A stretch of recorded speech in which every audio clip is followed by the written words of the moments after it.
السلام علیکم، میری نئی ویڈیو میں آپ سب کو خوش آمدید۔ آج ہم بات کرنے والے ہیں چودھری رحمت علی کے بارے میں۔ چودھری رحمت علی نومبر 1897 میں ایک پنجابی گجر خاندان میں پیدا ہوئے۔ برطانوی ہندوستان میں پنجاب کے ضلع ہوشیارپور کے قصبے بالاچور میں 1918 میں اسلامیہ کالج لاہور سے گریجویشن کرنے کے بعد انہوں نے قانون کی تعلیم کے لیے پنجاب یونیورسٹی میں داخلہ لینے سے پہلے ایچسن کالج لاہور میں پڑھایا۔ تاہم 1930 میں وہ ایمانوئل کالج کیمبرج میں داخلہ لینے کے لیے انگلینڈ چلے گئے۔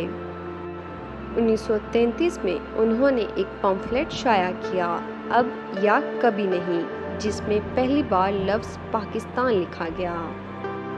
1943 میں انہیں مڈل ٹیمپل لندن سے بار میں بلایا گیا۔ رحمت علی نے انگلینڈ میں تعلیم حاصل کی، ایم اے اور ایل ایل بی کیمبرج اور ٹرینیٹی کالج ڈبلن کی یونیورسٹیوں سے اعزاز کے ساتھ حاصل کیا۔ 1946 میں انہوں نے انگلینڈ میں پاکستان نیشنل موومنٹ کی بنیاد رکھی۔ 1947 تک وہ جنوبی ایشیا کے لیے اپنے ویژن کے بارے میں مختلف کتابچے شائع کرتے رہے۔ ہندوستان کی آخری تقسیم نے انہیں بڑے پیمانے پر قتل و غارت اور بڑے پیمانے پر ہجرت کی وجہ سے مایوس کر دیا۔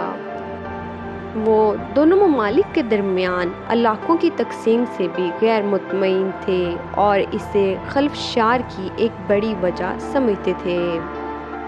محمد اقبال اور دیگر کی تحریروں کے علاوہ علی کی تصانیف پاکستان کی تشکیل کے لیے اہم محرک تھیں۔ انہوں نے بنگال کے علاقے میں مسلمانوں کے وطن کے لیے، بنگستان اور دکن میں مسلمانوں کے وطن کے لیے عثمانستان کا نام پیش کیا۔ انہوں نے مختلف مذاہب کے ماننے والے جنوبی ایشیا کے نام کے طور پر دنیا کو بھی تجویز کیا۔ 1932 میں علی کیمبرج میں 3 ہمبرسٹون روڈ پر واقع ایک گھر میں منتقل ہو گئے۔ اس گھر کے ایک کمرے میں کہا جاتا ہے کہ انہوں نے پہلی بار لفظ پاکستان لکھا تھا۔ ایک دوست عبدالکریم جبار کے مطابق یہ نام اس وقت سامنے آیا جب علی 1932 میں اپنے دوستوں پیر احسین الدین اور خواجہ عبدالرحیم کے ساتھ تھیمس کے کنارے چہل قدمی کر رہے تھے۔ علی کی سیکرٹری مس فروسٹ کے مطابق انہیں یہ خیال لندن کی ایک بس کی چوٹی پر سوار کرتے ہوئے آیا۔ سر محمد اقبال نے کہا کہ رحمت علی نے ان سے لندن میں ملاقات کی جب وہ 1930 میں پہلی گول میز کانفرنس میں شریک تھے اور ان سے پوچھا کہ وہ مسلم ریاست کی حکومت کو کیا کہیں گے، جس کی انہوں نے اعلی اباد میں تجویز دی تھی۔ اقبال نے انہیں بتایا کہ وہ اسے صوبوں کے نام کی بنیاد پر مخفف کے طور پر پاکستان کہیں گے۔ 18 جنوری 1933 کو علی نے ایک پمفلٹ میں اس خیال کا اظہار کیا جس کا عنوان تھا، اب یا کبھی نہیں، کیا ہم ہمیشہ کے لیے زندہ ہیں یا فنا ہیں۔ لفظ پاکستان سے مراد ہندوستان کی 5 شمالی اکائیاں یعنی پنجاب، شمال مغربی سرحدی صوبہ کشمیر، سندھ اور بلوچستان۔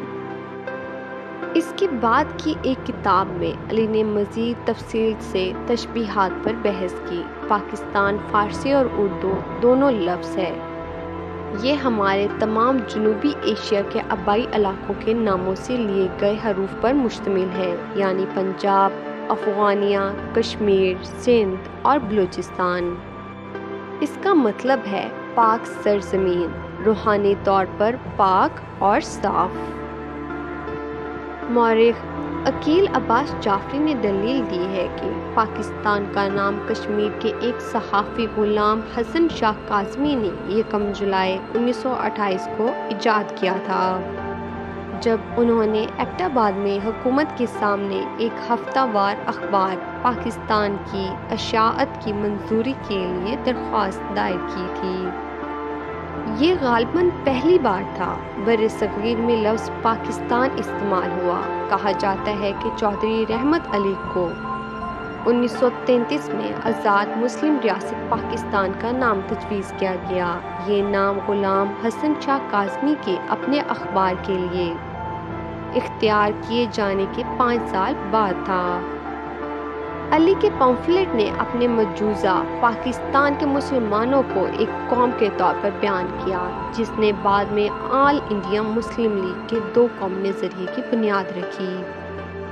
ہمارا مذہب اور ثقافت، ہماری تاریخ اور روایت، ہماری سماجی ضابطہ اور معاشی نظام اور ہماری وراثت، جانشینی اور شادی کے قوانین باقی ہندوستان میں رہنے والے زیادہ تر لوگوں سے بنیادی طور پر مختلف ہیں۔ وہ نظریات جو ہمارے لوگوں کو سب سے زیادہ قربانیاں دینے کی تحریک دیتے ہیں، وہ بنیادی طور پر ان نظریات سے مختلف ہیں جو ہندوؤں کو ایسا کرنے کی ترغیب دیتے ہیں۔ یہ اختلافات وسیع بنیادی اصولوں تک محدود نہیں ہیں۔ اس سے دور وہ ہماری زندگی کی سب سے چھوٹی تفصیلات تک وسیع کرتے ہیں۔ ہم آپس میں کھانا نہیں کھاتے، ہم آپس میں شادیاں نہیں کرتے، ہمارے قومی رسم و رواج اور کیلنڈر، حتیٰ کہ ہماری خوراک اور لباس بھی مختلف ہیں۔ علی کا خیال تھا کہ پہلی اور دوسری گول میز کانفرنسوں کے مندوبین نے آل انڈیا فیڈریشن کے اصول کو قبول کرتے ہوئے ایک ناقابل معافی غلطی اور ناقابل یقین غداری کی ہے۔ انہوں نے مطالبہ کیا کہ شمال مغربی اکائیوں کے 30 ملین مسلمانوں کی قومی حیثیت کو تسلیم کیا جائے اور انہیں ایک علیحدہ وفاقی آئین دیا جائے۔ علی کے سوانح نگار کے عزیز لکھتے ہیں، رحمت علی نے اکیلے ہی اس اعلان کا مسودہ تیار کیا، لیکن اسے نمائندہ بنانے کے لیے انہوں نے اپنے ارد گرد ایسے لوگوں کو تلاش کرنا شروع کیا جو ان کے ساتھ اس پر دستخط کریں گے۔ یہ تلاش آسان ثابت نہیں ہوئی، کیونکہ انگریز یونیورسٹیوں میں ہمارے نوجوان دانشوروں پر مسلم انڈین نیشنلزم کی گرفت اتنی مضبوط تھی کہ رحمت علی کو لندن میں 3 ایسے نوجوانوں کو تلاش کرنے میں 1 ماہ سے زیادہ کا وقت لگا جنہوں نے حمایت کی پیشکش کی اور اس پر دستخط کرے۔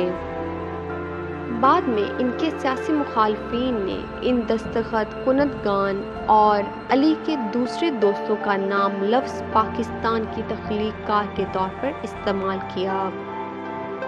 29 دسمبر 1930 کو محمد اقبال نے اپنا صدارتی خطاب کیا، جس میں انہوں نے کہا، میں پنجاب، شمال مغربی سرحدی صوبہ سندھ اور بلوچستان کو ایک ہی ریاست میں ضم ہوتے دیکھنا چاہتا ہوں۔ برطانوی سلطنت کے اندر خود حکومت یا برطانوی سلطنت کے بغیر ایک مضبوط شمال مغربی ہندوستانی مسلم ریاست کی تشکیل میرے نزدیک کم از کم شمال مغربی ہندوستان کے مسلمانوں کی آخری منزل ہے۔ بعض علماء کے مطابق اقبال نے خود مختار مسلم ریاست کا نظریہ پیش نہیں کیا تھا، بلکہ وہ پنجاب، سندھ، سرحد اور بلوچستان کو ہندوستان کے اندر ایک بڑے شمال مغربی صوبے میں ملا کر ایک بڑا مسلم صوبہ چاہتے تھے۔ ان کا موقف ہے کہ اقبال نے کبھی ملک کی تقسیم کا مطالبہ نہیں کیا۔ جواہر لال نہرو نے اس اسکیم پر اپنی کتاب میں لکھا تھا، اقبال پاکستان کے ابتدائی حامیوں میں سے ایک تھے اور پھر بھی وہ اس کے موروثی خطرے اور مضائقہ خیزی کو سمجھتے تھے۔ انہوں نے مسلم لیگ کے اجلاس کے صدر کے عہدے کی وجہ سے پاکستان کی وکالت کی تھی، لیکن انہیں یقین تھا کہ یہ پورے ہندوستان اور بالخصوص مسلمانوں کے لیے نقصان دہ ہوگا۔ 1934 میں چودھری رحمت علی اور ان کے دوستوں نے محمد علی جناح سے ملاقات کی اور ان سے نظریہ پاکستان کی حمایت کی اپیل کی۔ انہوں نے جواب دیا، میرے پیارے لڑکوں، جلدی نہ کرو، پانی کو بہنے دو اور وہ اپنی سطح تلاش کر لیں گے۔ علی نے کئی پمفلٹ شائع کیے تھے جہاں انہوں نے خود کو پاکستان نیشنل موومنٹ کے بانی کے طور پر درج کیا تھا۔ ان پمفلٹس میں علی نے برصغیر کے مختلف نقشوں کو ممکنہ ناموں کے ساتھ شامل کیا تھا جو ان کے مطابق نئی مجوزہ قوم کے پاس ہو سکتے ہیں۔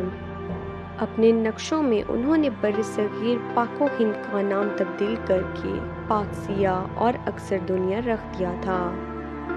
انہوں نے مشرقی ہندوستان میں مشرقی بنگال اور آسام کے سابق مسلم صوبوں کو بنگالی، آسامی اور بہاری مسلمانوں کے لیے ایک آزاد مسلم ریاست بنگستان بننے کی تجویز دی۔ انہوں نے ریاست حیدرآباد کو عثمانستان کے نام سے ایک اسلامی بادشاہت بنانے کی تجویز پیش کی۔ علی نے برصغیر پاک و ہند کے آس پاس کے سمندروں کا نام بھی تبدیل کر دیا اور دنیا کی زمینی علاقوں کے ارد گرد کے سمندروں کو بنگیان، پاکیان اور عثمانی سمندر کہا، جو بالترتیب خلیج بنگال، بحیرہ عرب اور بحیرہ ہند کے لیے ان کی تجویز کردہ نام تھے۔ کیمبرج یونیورسٹی میں رحمت علی کے ہم عصر میاں عبدالحق نے بتایا کہ 1935 کے بعد رحمت علی کا دماغی میک اپ بدل گیا تھا، جبکہ چودھری رحمت علی پاکستان کے تصور کے لیے ایک سرکردہ شخصیت تھے۔ انہوں نے اپنی بالغ زندگی کا بیشتر حصہ انگلینڈ میں گزارا۔ 1947 میں تقسیم اور پاکستان کی تخلیق کے بعد علی 6 اپریل 1948 کو لاہور، پاکستان واپس آئے۔ وہ لاہور آنے کے بعد سے ہی پاکستان کے قیام کے خلاف اپنے عدم اطمینان کا اظہار کر رہے تھے۔ وہ اپنے 1933 کے پمفلٹ میں اس سے چھوٹے پاکستان پر ناخوش تھے جس کا انہوں نے تصور کیا تھا۔ انہوں نے چھوٹے پاکستان کو قبول کرنے پر جناح کی مزاحمت کی۔ علی نے ملک میں رہنے کا ارادہ کیا تھا، لیکن اس وقت کے وزیر اعظم لیاقت علی خان نے انہیں پاکستان سے باہر نکال دیا تھا۔ ان کا سامان ضبط کر لیا گیا اور اکتوبر 1948 میں وہ خالی ہاتھ انگلینڈ چلے گئے۔ علی کا انتقال 3 فروری 1951 کو کیمبرج میں ہوا۔ تھیلما فروسٹ کے مطابق وہ اپنی موت کے وقت لاوارث اور تنہا تھے، اس خوف سے کہ شاید وہ دیوالیہ ہو کر مر گئے ہوں۔ امونیل کالج کیمبرج ایڈورڈ ویلبورن کے ماسٹر نے ہدایت کی کہ کالج جنازے کے اخراجات پورے کرے گا۔ انہیں 20 فروری کو کیمبرج، انگلینڈ کے کیمبرج سٹی قبرستان میں دفن کیا گیا۔ جنازے کے اخراجات اور دیگر طبی اخراجات کی ادائیگی ہائی کمشنر برائے پاکستان نے نومبر 1953 میں کی۔ اس کے بعد جسے لندن کے دفتر اور پاکستان میں متعلقہ حکام کے درمیان طویل خط و کتابت کے طور پر بیان کیا گیا۔ رحمت علی کو پاکستانیوں نے پاکستان کی اصطلاح کرنے اور مسلمانوں کے لیے ایک علیحدہ ریاست کا تصور کرنے کا سہرا دیا۔ اس کے علاوہ ان کے خیالات کو کسی بھی تفصیل سے تلاش نہیں کیا جاتا ہے۔ اور یہ تھے چودھری رحمت علی کی زندگی کے بارے میں کچھ حقائق۔ امید ہے آپ کو ہماری ویڈیو پسند آئی ہوگی۔ اسے لائک، شیئر اور سبسکرائب کرنا مت بھولیے گا اور نیچے دیے گئے بیل آئیکن بٹن کو بھی پریس کر دیں تاکہ ہماری ہر نئے آنے والی ویڈیو سے آپ لطف اندوز ہو سکیں۔ شکریہ۔